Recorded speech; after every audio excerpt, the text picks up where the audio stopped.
Shalom à tous. Nous vous saluons dans le précieux nom de notre Adonai Yeshua HaMashiach, lui qui a payé les prix pour avoir un peuple que nous sommes. Nous vous disons que Yahweh vous bénisse et nous rendons grâce à Dieu pour ce programme et nous vous disons bienvenue au salon. Nous sommes au salon du prédicant.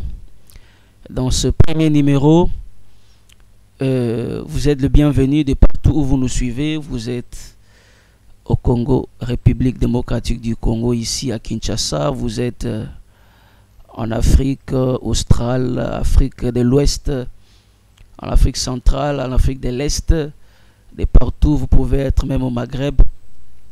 Vous êtes en Europe, vous êtes aux États-Unis, vous êtes en Australie, vous êtes en Asie, en Inde, de partout vous nous suivez, que la paix du Seigneur vous soit accordée. Nous vous disons la bienvenue encore et nous rendons grâce à Dieu pour ce programme dans ces salons du prédicant. Dans ce programme, nous allons particulièrement parler de la tour de Babel. Je crois que les affiches ont été lues par plusieurs personnes. Vous avez vu le thème Babel. On parle de Babel, Babel, une idée Babel, un système Babel, un homme Babel. Beaucoup de choses autour de Babel.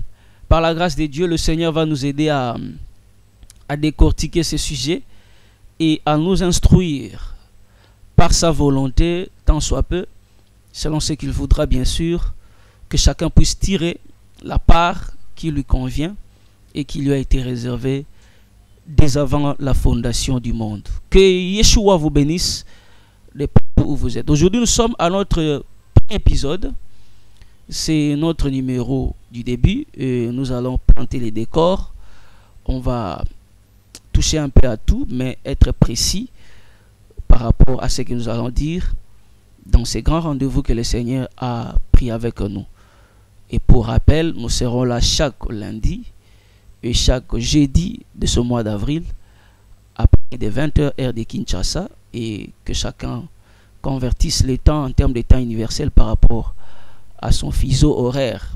Mais nous sommes à 20h ici à l'ère de Kinshasa, capitale de la République démocratique du Congo. Voilà, nous allons prendre le texte et nous allons planter les décors avec ce texte de l'écriture dans les livres de Genèse. Nous sommes dans les livres de Genèse. Genèse chapitre 11. On va lire un verset, même deux, pour nous introduire aujourd'hui. Genèse chapitre 11. Nous lisons le premier et le deuxième verset. On va plus exploiter le deuxième. On va lire à partir du premier verset pour une meilleure compréhension. Je crois que le texte est plaqué là, devant vos écrans. Vous l'avez chez vous. On peut lire Genèse chapitre 11, verset 1er à 2. Nous lisons au nom de Jésus-Christ. Il dit ceci. Toute la terre avait une seule langue et le même mot.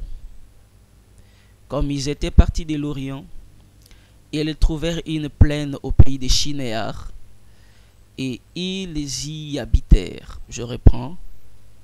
Toute la terre avait une seule langue et les mêmes mots. Comme ils étaient partis de l'Orient, ils trouvèrent une plaine au pays des Shinéar, et ils y habitèrent. Parole du Seigneur. On peut rendre grâce à Dieu selon sa convenance. On peut acclamer pour le Seigneur, on peut siffler. Que la gloire revienne à celui qui nous a appelés. Et nous prenons directement le deuxième texte dans le livre des Nombres. On va lire d'abord le texte et puis on va aller. Nous sommes dans le livre des Nombres, chapitre 2. Nombres, chapitre 2, on va lire à partir du verset 2. les enfants d'Israël camperont chacun près de sa bannière, sous les enseignes de la maison de ses pères. Ils camperont vis-à-vis et tout autour de la tente d'assignation. Le verset 3. À l'Orient, le camp de Juda avec sa bannière et avec ses corps d'armée. Là camperont les princes des fils de Juda, Nachon, fils d'Amminadab. On continue la lecture parce qu'il y a une liste des tribus qui doivent camper aux côtés de la tribu de Juda à l'Orient. Ce qui nous intéresse, c'est le verset 3e qui nous montre le positionnement en termes de campement par rapport à la tribu de Juda. Juda campera à l'Orient. Retenez seulement que l'Orient a été donné à Juda comme lieu pour son campement. Que Dieu soit béni et que par sa grâce il nous permette de l'adorer pendant ces petites minutes par les Écritures que nous venions de lire. Babel. Dieu a créé les cieux et la terre. Tout allait bien au commencement.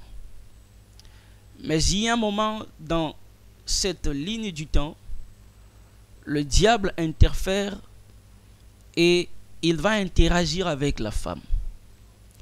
Et de là, il pousse la femme à s'opposer, à désobéir à la voix première, à la voix du Seigneur. Et en désobéissant à cette voix, la femme et son époux et son Adam, tous deux vont tomber. Désormais, l'humanité est plongée sous le coup de la malédiction parce que Dieu avait prononcé des malédictions qui devaient accompagner ceux-ci une fois à l'extérieur du jardin. L'humanité continue à marcher, Adam aura des enfants, ils vont évoluer, on arrive au temps de Noé.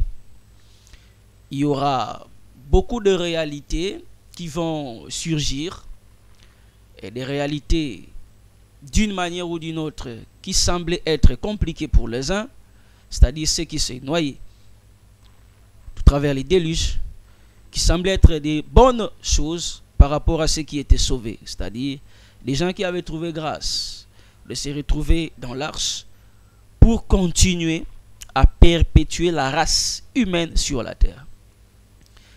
Au sortir de l'arche, alors il y aura multiplication. Le Dieu qui avait dit soyez féconds, multipliez, met les mêmes paroles en marche. Et Noé devait se multiplier. Noé devait se multiplier avec sa descendance pour continuer à donner effet à la parole de Dieu. Et ici, nous sommes dans la descendance de Noé. Et cette descendance s'est manifestée et commencé à se proliférer.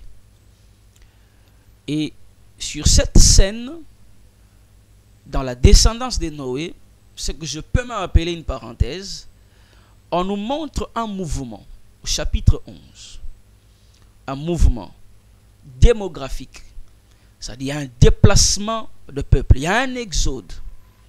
Parce que les gens qui vont venir habiter sur la terre des Chinéars ne sont pas originaires de la terre des Chinéars. L'Écriture montre que ce sont des gens qui étaient en mouvement. Et dans leur déplacement, il s'est fait qu'ils trouvent une plaine. Et ils arrivent sur la plaine et ils habitent la plaine. Mais au commencement, cette plaine n'était pas habitée par ces gens que nous sommes en train de localiser aujourd'hui. Quand je parle d'aujourd'hui, je parle de l'aujourd'hui des Écritures, pas d'aujourd'hui, de ce moment précis pendant lequel je suis en train de parler. Donc, comprenez, je suis en train d'abord de circonscrire les cadres pour que nous puissions saisir et comprendre ce qui va arriver comme conséquence. Donc, ils viennent de quelque part. Et ce qui nous intéresse aujourd'hui dans cette introduction, c'est l'origine des gens qui viennent peupler Shinéar. C'est là qu'on va localiser plus tard Babel. Mais avant d'arriver à cette localisation de Babel, il faut comprendre d'abord que la terre était la terre des Shinéar, Et cette terre n'était pas auparavant habitée par les peuples qui viendra construire la tour. Le peuple qui vient construire la tour vient de quelque part. D'où vient-il? L'Écriture enseigne que ce peuple venait de l'Orient. Comme ils venaient de l'Orient, comme ils sont partis de l'Orient. Voilà, aujourd'hui, par la grâce de Dieu, on va parler de l'Orient. Les gens qui viennent habiter Shinéar, c'est un peuple, mais qui vient de quelque part. Et leur origine est très importante pour nous. Et elle nous renseigne sur beaucoup d'éléments que nous allons étaler par la grâce de Dieu pour nous instruire, selon que l'Esprit de Dieu le veut. Tous ceux qui se positionnent à un lieu ne sont pas obligés d'être originaires du lieu. Tous ceux qui transforment certains environnements ne sont pas obligés d'être originaires du lieu. Parce que nous regardons avec les Écritures qu'il y a des gens qui sont venus de quelque part et ils viennent habiter sur une terre totalement étrangère, mais par la grâce de Dieu, ils viennent influencer la terre et plus tard devenir même maîtres sur cette terre par rapport aux gens qu'ils ont trouvés. La terre était là. Personne n'y était. Mais ceux qui venaient de l'Orient apportaient avec eux une certaine influence. Ce n'était pas un peuple normal. Ce n'était pas un peuple, comment je peux expliquer? Ce n'était pas un peuple ordinaire. C'était un peuple qui était rempli de quelque chose. Parce que ce qui va être développé sur cette terre explique ce qui était déjà en eux comme potentiel. Ce peuple viendra pour construire une tour. Donc ce peuple ne vient pas apprendre à construire une tour lorsqu'ils arrivent sur la terre de Shinéar. Mais les potentiels de la construction étaient déjà en eux dès le jour où ils ont quitté leur terre. Parce qu'ils venaient de quelque part. S'ils ont trouvé la terre, c'est qu'ils ont apporté quelque chose sur cette terre-là. La terre était là, il n'y avait aucune maison, aucune tour. Mais c'est leur arrivée sur la terre qui fait qu'il y ait un certain nombre de gestes à poser sur la terre qui resteront comme des traces. J'ouvre une parenthèse que je vais fermer rapidement pour instruire ou édifier quelqu'un. Que tu dois savoir que tous ceux qui influencent dans certains lieux ne sont pas obligés ou n'étaient pas obligés de sortir de ces lieux. Mais ils étaient obligés d'apporter quelque chose sur ces lieux. Autrement dit, arriver comme étranger sur une terre n'est pas un problème. Mais la chose la plus importante, c'est d'arriver avec quelque chose. Parce que quand Daniel arrive à Babylone, c'est vrai que c'est un esclave. Mais le plus important, ce n'est pas Daniel, c'est ce que Daniel apporte à Babylone. À Babylone, Daniel apporte l'interprétation. Pareil à Joseph. Le plus important, ce n'est pas Joseph en Égypte, mais c'est ce que Joseph apporte sur l'Égypte. Nous serons toujours étrangers dans certaines zones. Mais le plus important, c'est ce que nous apportons dans ces zones-là. Ces gens venaient de quelque part, mais ils ont apporté une technologie. Ils ont apporté une intelligence. Ils ont apporté une science qui les a aidés à manifester ce qui n'existait pas sur le lieu. Que le Dieu de toute éternité te fasse grâce. De ne pas considérer ce que tu es, mais de voir ce que tu as. Car certaines terres qui nous attendent n'attendent pas notre personne, mais attendent nos potentiels. Babel n'avait pas en réalité besoin des individus, parce qu'il pouvait avoir des gens qui passaient par là. Mais ces gens sont passés inaperçus parce qu'ils n'ont pas marqué les lieux. Le plus important, ce n'est pas ton passage, mais c'est ce que laisse ton passage. Quelles sont les traces que tu es en train de laisser dans ta génération? Quelles sont les traces que tu laisses là où Dieu te permet de passer? Retiens cette instruction. Donc les gens qui viennent peupler la terre de Shinéar venaient de quelque part. Mais de là où ils étaient, on comprend qu'ils avaient des atouts. Et ils sont venus les manifester sur la terre des Babylone, sur la terre des Babel, à Shinéar. Et que chacun de nous, dans sa génération, sache que le mouvement existe. Viendra un temps, d'une manière ou d'une autre, l'Éternel permettra que tu bouges. Parce que tu es venu de quelque part pour aller aussi quelque part. Il a quitté le ciel, c'est aussi un lieu. Il est venu sur la terre, c'est aussi un lieu. Mais le problème de Jésus n'était pas de venir sur la terre. Mais quelles sont les traces qu'il laissera sur la terre une fois qu'il sera là? Et c'est ça la chose la plus importante. Donc nous comprenons que celui qui quittait le ciel et venait sur la terre, venait visiter la terre avec ses potentiels. Et une fois arrivé, il a impacté, il a laissé des traces. Que Dieu te fasse grâce, toi qui me suis, à ne pas bouger pour bouger. Mais à bouger parce que là où tu pars, il y a un impact que tu laisseras. Et que Dieu te bénisse. Donc ces gens venaient de quelque part. D'où venaient-ils? Ils venaient de l'Orient. Donc je disais, je vais parler de l'Orient. Là, j'étais en train de nous exhorter. De l'Orient, ils viennent de l'Orient. Mais lorsque nous regardons l'Orient, en réalité, lorsque nous rentrons dans les Saintes Écritures, vous verrez que le jour où Dieu chasse Adam du jardin, bien sûr, Adam va aller se retrouver à l'Orient. C'est là où il va fuir. Il fuit à l'Orient. Et la Bible parle à l'Orient, loin de la face de l'Éternel. Quand on dit loin de la face de l'Éternel, ça ne veut pas dire que Dieu n'est pas là. Parce que Dieu est omniprésent. Il remplit l'univers. Dieu est partout. C'est comme si on veut nous faire croire comme s'il y a des endroits où Dieu ne peut pas être là. Lui qui est omniprésent. Non, Dieu remplit l'univers. Mais il y a des zones qui ne garantissent pas sa présence en termes de visitation. Il y a des zones qui ne garantissent pas sa présence en termes de vie. Loin de la face de l'Éternel veut simplement dire être séparé de Dieu. Mais logiquement, cette séparation est imagée par un emplacement appelé Orient. C'est comme si l'Orient était un lieu ou serait un lieu ou un refuge de ceux qui ont des problèmes avec Dieu. Prenons encore un cas. Nous sommes dans le livre de Genèse.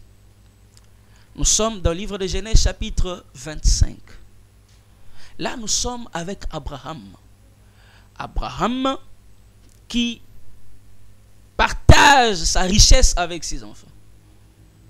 Mais on nous dit qu'Abraham, dès son vivant, n'avait pas voulu que le fils qu'il a eu avec ses concubines cohabite avec Isaac, qui était le fils de la promesse. Mais l'Écriture enseigne qu'il les a envoyés loin de son fils Isaac, dans les pays de l'Orient. Donc, tous ceux qui se sont séparés d'Abraham, qui était leur père, leur vie désormais devait être menée à l'Orient. Et Abraham les a envoyés à l'Orient. En les envoyant à l'Orient, il se rassure que Isaac restera seul, attaché à lui. Ces gens qui viennent de l'Orient, ce sont des humains. Mais prophétiquement, l'Orient nous renseigne.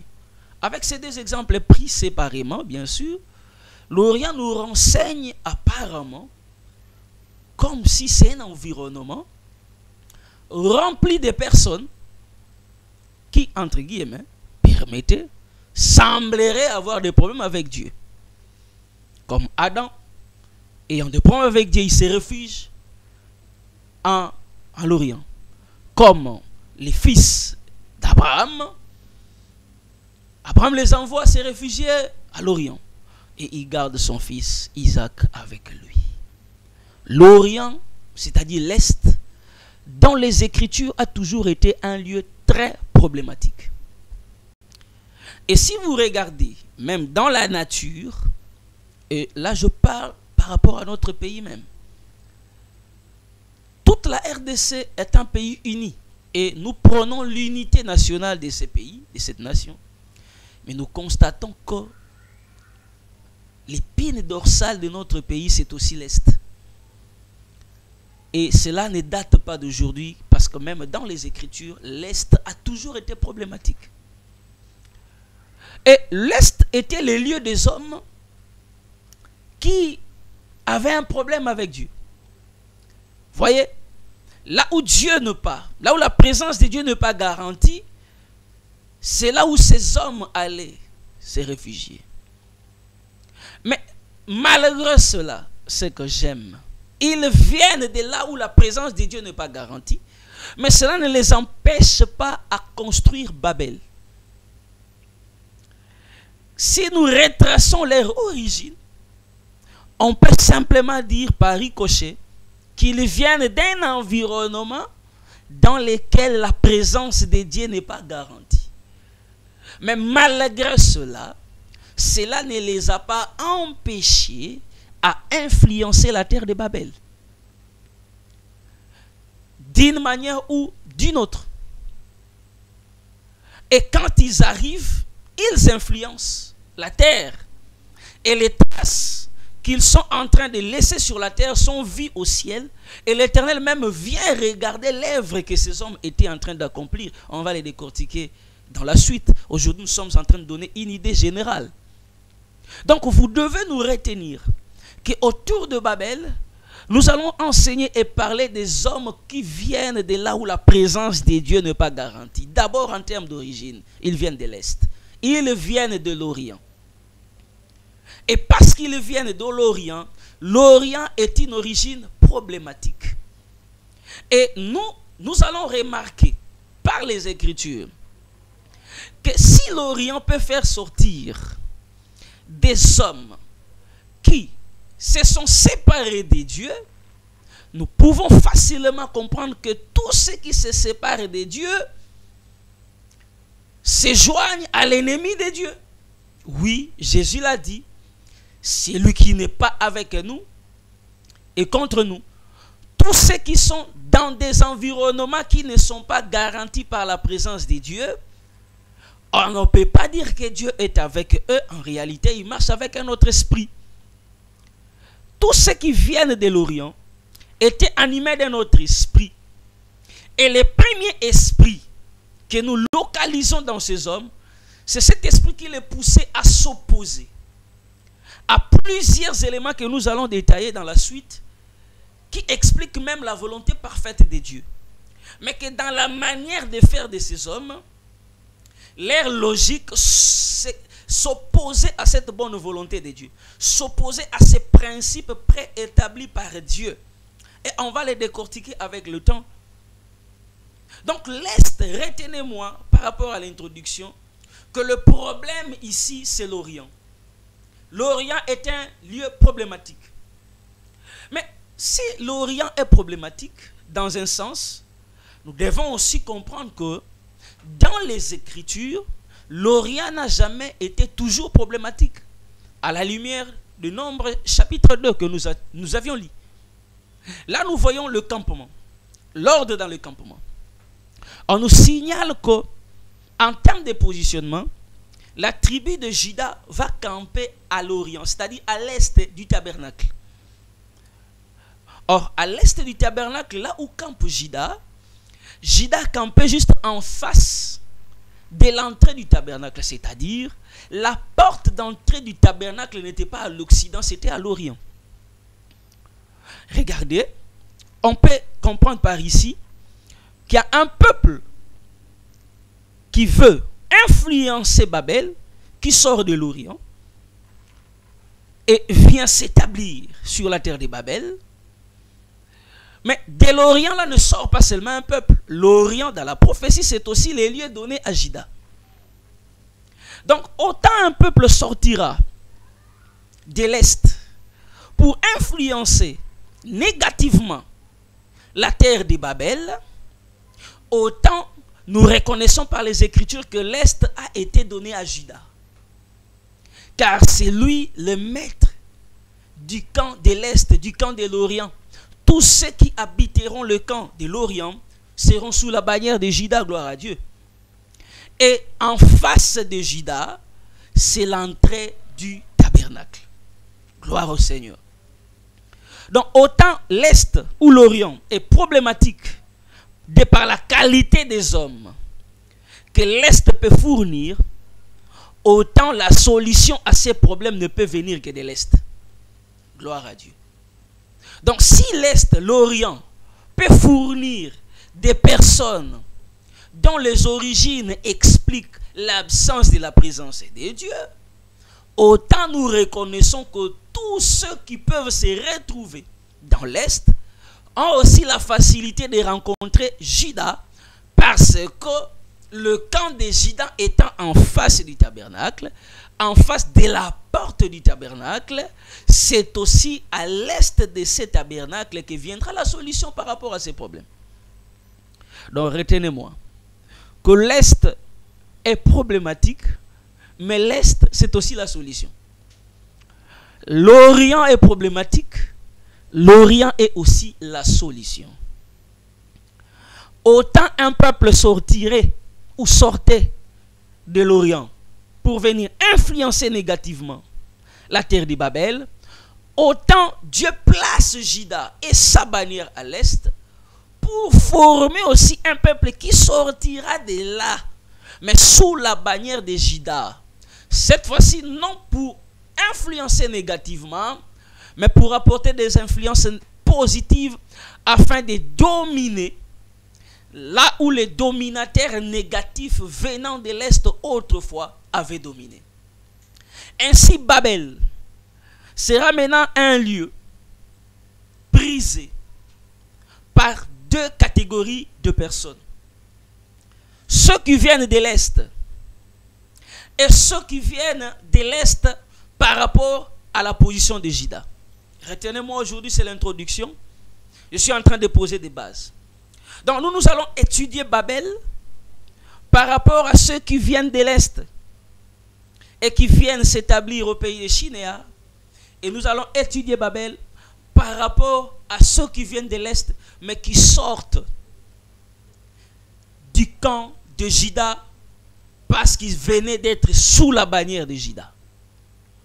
Ainsi, l'Est ou l'Orient étant à la fois problématique et un environnement solution, notre étude sur Babel va porter sur ces deux influences qui sortent d'un même lieu, de l'Est. Autant l'Est peut produire des personnes privées de la présence de Dieu, autant l'Est peut produire des personnes qui ont envie d'entrer dans le tabernacle. Parce que ces hommes sont sous la bannière de Juda, lui le maître de l'Est. Que le Seigneur vous bénisse. Saisissez-moi bien, parce que notre enseignement n'aura que 30 minutes chaque fois que nous allons nous rencontrer, parce que nous sommes déterminés à expliquer ces choses par la grâce de Dieu, et de manière à ne pas être pressés, mais à nous amener à comprendre ce que le Seigneur attend de nous. Par rapport à la séance d'aujourd'hui, retenez que nous avions voulu vous présenter l'Est, l'Orient, comme l'origine du mal d'un côté et aussi comme l'origine du salut de l'autre côté.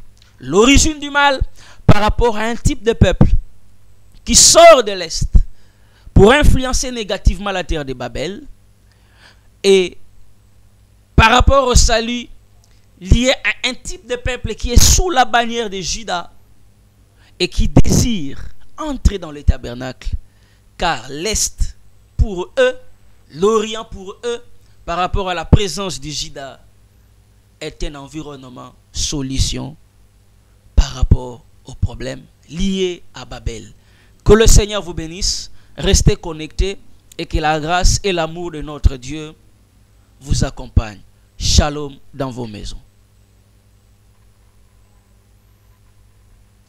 Oui, boutique n'a pas